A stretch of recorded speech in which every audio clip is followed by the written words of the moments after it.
तो दोस्तों market down है। यहाँ पर नॉर्मली आपको नेगेटिव न्यूज़ ही मिल रही है। यहाँ पर एक पॉजिटिव डेवलपमेंट होता है। टाटा ग्रुप जो कि सबसे ट्रस्टेड बिजनेस ग्रुप है इंडिया का, और उसका रिफ्लेक्शन हमें स्टॉक मार्केट में भी दिखता है, जहाँ पे लोग बड़े विश्वास के साथ टाटा ग्रुप की कंपनीज को बाय करते हैं एक्सचेंज प्लेटफॉर्म पे। उनके लिए एक अच्छी न्यूज़ आती है कि टाटा ग्रुप जो 2004 में उन्होंने अपना एक लास्ट प्रॉपर आईपीओ लाया था टीसीएस का, वो एक आईपीओ लेकर आ रहे हैं टाटा टेक्नोलॉजीज का। तो यहां पर होता क्या है, इंटरेस्ट एकदम से आता है और लोग सोचने समझने की ताकत खो देते हैं और कुछ गलत डिसीजन लेते हैं। तो ये जो आज का वीडियो होगा इसी टॉपिक पे है कि टाटा टेक्नोलॉजीज का जो आईपीओ आ रहा है उसको हमें पूरी बारीकी से समझना होगा और उसके डेवलपमेंट को देखना होगा कि एज अ रिटेल ट्रेडर क्या ये आपके लिए एक अपॉर्चुनिटी साबित होगा या ये आपके लिए एक ट्रैप साबित होगा। तो बने रहिए वीडियो के अंत तक और समझिए पूरा खेल टाटा टेक्नोलॉजी के प्रपोज्ड आईपीओ का।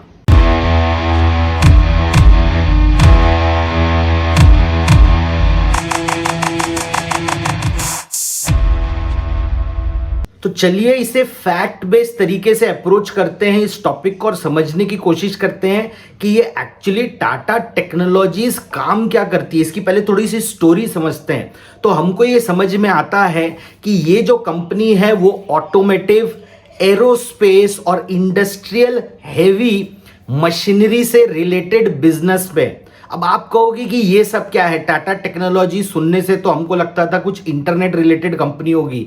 तो जी नहीं, ये क्या करती है, जो ट्रेडिशनल इंजीनियरिंग काम है उनमें क्या करते हैं, ये अपनी डिजिटल सर्विसेज प्रोवाइड करते हैं। तो होता ये है कि ये अब बन जाते हैं एक प्रोडक्ट इंजीनियरिंग और डिजिटल सर्विस प्रोवाइडर। अब ये सर्विसेज किसको प्रोवाइड करते हैं, तो ये जब सर्विसेज प्रोवाइड करते हैं ऐसी इंडस्ट्रीज में जहां पर पहले क्या होता था, only and only traditional engineering processes involve होते थे, अब उनमें इन्होंने टेक्नोलॉजी लेकर आए हैं। और यहीं से स्टोरी स्टार्ट होती है। इस कंपनी में तकरीबन 75% की हिस्सेदारी जो है वो टाटा मोटर्स की है। तो ये एक टाटा मोटर्स इन्वेस्टेड या लेड कंपनी है और इसके और भी कुछ मेन पार्टनर्स हैं। तो दोस्तों यहीं से ना स्टोरी थोड़ी सी क्लियर होनी स्टार्ट होती है। यहां पर क्या हो रहा है, 3 मेन प्लेयर्स हैं जिसमें है टाटा मोटर्स जो होल्ड करता है तकरीबन 75% इस कंपनी का। फिर आता है सिंगापुर बेस्ड कंपनी है अल्फा टीसी होल्डिंग जो तकरीबन 9% होल्ड करती हैं। और उसके बाद में एक टाटा का कैपिटल ग्रोथ फंड है जो तकरीबन 5% होल्ड करता है। एग्जैक्ट नंबर इससे हल्के से कम है बट मैं आपको एक आइडिया दे रहा हूं। 75%, 9% और तकरीबन 5%। तो ये है मेन हिस्सेदारी इन कंपनियों की। अब नॉर्मली जब आईपीओ आता है तो आईपीओ आता है कि भाई हम पैसे रेज करेंगे और पैसे रेज करके कोई आगे फर्दर काम करेंगे। लेकिन ये कंपनी कर क्या रही है, ये ला रही है आईपीओ वाया ओएफएस। अब ये OFS क्या होता है, ये होता है ऑफर फॉर सेल। तो यहां पर क्या हुआ है, टाटा ग्रुप ने ये डिसीजन लिया है, टाटा मोटर्स स्पेसिफिकली ने, कि हमें इस कंपनी में अपनी हिस्सेदारी बेचनी है। तो वो हिस्सेदारी बेचकर पैसे को इनकैश करना चाह रहे हैं। तो अब क्या हो रहा है कि ये जो आईपीओ आ रहा है उसमें 20% हिस्सेदारी, 75% जो अभी है उसमें से तकरीबन 20% हिस्सेदारी जो है टाटा मोटर्स अपनी डाइवेस्ट करेगा। तकरीबन 2.4 अल्फा टीसी कंपनी डाइवेस्ट करेगी और उसके बाद में टाटा ग्रोथ फंड 1.2% डाइवेस्ट करेगा। तो दोस्तों अगर आप एक रिटेल निवेशक हो, रिटेल इन्वेस्टर हो, तो आपको चीजों को समझना पड़ेगा। एक आईपीओ आता है ग्रोथ के लिए और एक आईपीओ आता है एग्जिट के लिए। अभी तक की जो जानकारी है, क्योंकि ये एक डेवलपिंग स्टोरी है, अभी तक की जानकारी के हिसाब से ये OFS लेकर आ रहे हैं, यहां पर ये इनकैश करेंगे, पब्लिक के थ्रू अपनी हिस्सेदारी को वो बेचेंगे, इसमें पब्लिक की हिस्सेदारी लाएंगे और अपना एक पार्शियल एग्जिट इस बिजनेस से लेंगे। ये बहुत क्रिटिकल इंफॉर्मेशन है जो आपको पता होनी चाहिए। अब हमें ये तो पता चल गया ये कंपनी काम क्या करती है, अब हमें ये भी पता चल गया कि एक्चुअली हो क्या रहा है, कौन इससे निकल रहा है और पब्लिक को बीच में लेकर आ रहा है। इसके बाद में होता यह है कि कंपनी का परफॉर्मेंस कैसा है। तो एक स्नैपशॉट अगर हम समझना चाहें तो इस कंपनी ने पहले 9 महीने दिसंबर तक तकरीबन 3,000 करोड़ का रेवेन्यू किया है। Revenue growth year on year 15.5% की है, जो कि बहुत बेहतरीन है। और इसके अलावा ये प्रॉफिटेबल कंपनी है। इस कंपनी ने 400 करोड़ का प्रॉफिट भी पोस्ट कर लिया है अभी तक। अब होता क्या है, देखिए दोस्तों, जो रिटेल ट्रेडर्स होते हैं ना, वो न्यूज के पीछे भागते हैं। तो ये वीडियो बनाने का मेरा मकसद यही है कि मैं आपको इन चीजों से बचा सकूं। तो यहां पर अभी क्या हो रहा है कि जैसे ही रिटेल ट्रेडर्स ने सुना कि टाटा टेक्नोलॉजी अपना IPO लेकर आ रहा है, जैसा मैंने कहा कि लोगों को बहुत भरोसा होता है टाटा ग्रुप पे, होना भी चाहिए। अब क्या हो रहा है कि लोग ढूंढ रहे हैं कि मैं कैसे प्री IPO टाटा टेक्नोलॉजी के शेयर खरीद सकता हूं। IPO तो जब आएगा तब आएगा। अब मुझे पता है कि IPO आने वाला है, तो दुनिया में और कोई तो स्मार्ट है नहीं, सिर्फ मैं ही स्मार्ट हूं। तो चलो अब मैं क्या करता हूं, प्री IPO ये शेयर खरीद लेता हूं। IPO आएगा, मैं ये शेयर को निकाल दूंगा।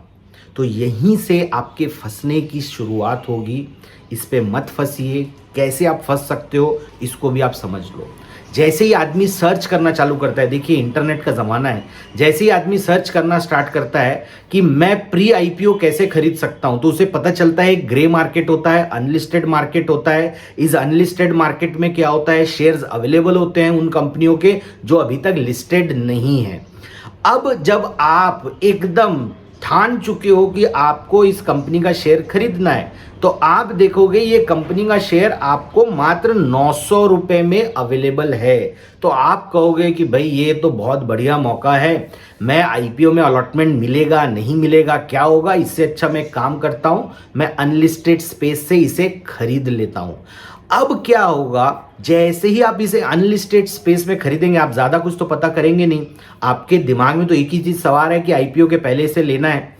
तो जैसे ही आप इसे 900 रुपए में ले लेंगे, उसके बाद आपको पता चलेगा कि ये अनलिस्टेड का गेम चलता कैसे है, कैसे ये टिल्ट हो जाता है अगेंस्ट रिटेल इन्वेस्टर जैसे ही किसी कंपनी का IPO आता है।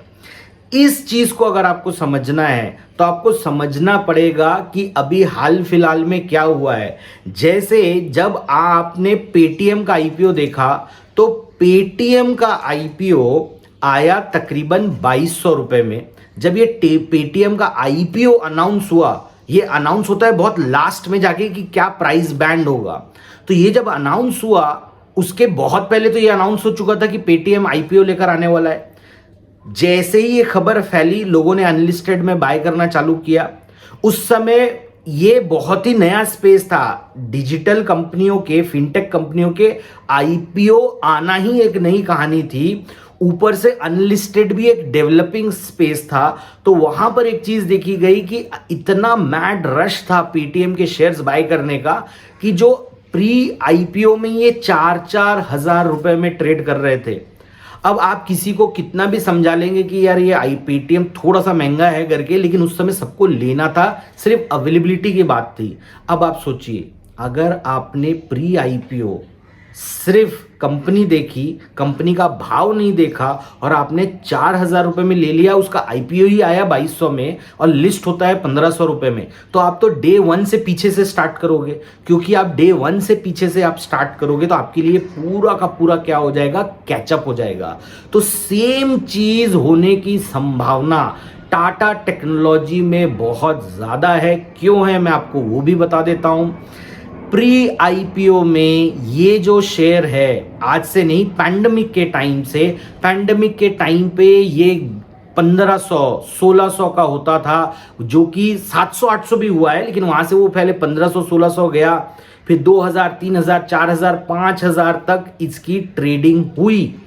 अब आप कहोगे कि अभिषेक, अगर ये 5000 तक ट्रेड किया है और अभी ये ट्रेड कर रहा है 900 रुपए में, तो इससे बढ़िया क्या होगा। तो दोस्तों देखिए, यहीं पर आपको डिटेल पे जाना पड़ेगा। जब ये 5000 में ट्रेड हो रहा था तब ये 10 रुपए का शेयर था। तो जैसे कॉर्पोरेट एक्शन होते हैं उन कंपनियों के जो लिस्टेड है, अनलिस्टेड कंपनियों के भी कॉर्पोरेट एक्शंस होते हैं। तो ये जो कंपनी है ये ऑलरेडी कॉर्पोरेट एक्शन हो चुका है, स्टॉक स्प्लिट हो चुका है। जो 10 रुपए का शेयर था अब मात्र 2 रुपए का शेयर है। तो जो 5000 की प्राइस थी वो ऑटोमेटिकली 1/5 होके 1000 होती है, और अब ये 1000 में ट्रेड नहीं कर रहा है, ये 900 में ट्रेड कर रहा है। जितना हम टाटा को समझते हैं, जब वो पब्लिक के पास जा रहे हैं अपने शेयर को डाइवेस्ट करने के लिए भी, तो वो कुछ जूस छोड़ना पसंद करेंगे आईपीओ में, आईपीओ प्राइस में, ताकि अगर आप आईपीओ में अप्लाई करते हो और मार्केट ठीक ठाक रहता है तो उस समय जब शेयर्स की प्राइस बढ़ेंगी तो आप वाहवाही करेंगे टाटा ग्रुप की। तो ये उनका ट्रैक रिकॉर्ड है, उनके ट्रैक रिकॉर्ड से हमको समझ में आता है। तो इसका असर अनलिस्टेड में क्या होगा? इसका असर अनलिस्टेड में ये होगा कि अभी क्योंकि माहौल है, आपके शेयर्स बिकेंगे ऊंचे दाम पे, तो आप खरीदोगे ऊंचे दाम पे। उसके बाद अगर इसकी लिस्टिंग प्राइस इस रेट से ही कम हुई और काफी कम हुई, जो कि हमारी उम्मीद है कि हो सकती है, उस केस में क्या होगा? आप चालू ही बैकफुट से करोगे। देखिए, मेरा मैसेज एकदम क्लियर है, फिर भी लोग इसे इग्नोर क्यों कर पाएंगे? क्योंकि जब स्टोरी सुनाई जाती है ना कि टाटा टेक्नोलॉजी ऐसा हो जाएगा या वैसा हो जाएगा, तो होता क्या है, लोग सोचने समझने की शक्ति खो देते हैं। और आप इस चीज को समझो, आप तो खरीद रहे हो ग्रे मार्केट से, तो क्या कंपनी आपको बेच रही है? कंपनी आपको नहीं बेच रही है। बेच कौन रहा है? बेच रहा है कोई और शेयर होल्डर जिसने टाटा टेक्नोलॉजी में आपसे भी बहुत पहले से पैसे लगा के रखे हैं। और इन मोस्ट प्रोबेबिलिटी उसको अब ये चीज पता चल चुकी है कि टाटा टेक्नोलॉजी का आईपीओ किस रेंज में आ सकता है। ये इनसाइडर ट्रेडिंग नहीं है, उनको एक आइडिया लग रहा है, कुछ कैलकुलेशंस हो सकते हैं उनके। अब उनको एक मौका मिल रहा है, पब्लिक का इंटरेस्ट आया है, इनको आप दे दो और आप निकल जाओ। तो इस चीज से अगर आप बचना चाहते हो तो आपको इंटरेस्ट को थोड़ा सा कंट्रोल करना पड़ेगा। अब आप कहोगे कि अभिषेक, अगर जैसे आपने बताया कि रेट्स तो बहुत पहले कम थे और अब बहुत रेट्स बढ़ रहे हैं, तो उस केस में क्या करना चाहिए, कैसे इसका फायदा उठाना चाहिए? तो इसका एक थंब रूल है जो मैं आपको बता रहा हूं, बहुत ध्यान से सुनिए। आपको अच्छी कंपनी, नोन ब्रांड के अनलिस्टेड में शेयर्स लीजिए, लेकिन तब लीजिए जब उनके आईपीओ आने की कोई कहानी नहीं चल रही है। अगर आपको कहीं कोई आर्टिकल नहीं आ रहा है कि ये कंपनी अपना आईपीओ लेकर आ सकती है या आईपीओ के लिए फाइल किया है या XYZ किया है, ऐसी कंपनियों को जब आप लेते हो तो देयर इज अ चांस कि आपके लिए एक स्कोप होगा। लेकिन अगर आपने आईपीओ अनाउंस होने के बाद डिसीजन लिया है कि अब तो मैं इस कंपनी का शेयर लूंगा, तो आप समझ के रखिए कि 99.99% आपको चूना ही लगेगा। ठीक है, तो इस चीज को आपको समझना होगा। दूसरा, आपको अनलिस्टेड स्पेस जहां पे लोग बहुत इंटरेस्ट दिखा रहे हैं अभी टाटा टेक्नोलॉजी का, उसका भी एक छोटा सा ड्रॉबैक है जो आपको समझना है। आईपीओ जब आता है तो उसकी प्राइस डिस्कवरी होती है। पेटीएम को लगता था उनका शेयर 2200 रुपए का है, पब्लिक को लगता था ये 1500 का है, लेकिन पूरी जो ब्रॉडर पब्लिक है उनको लगता है ये शेयर 600 रुपए का है।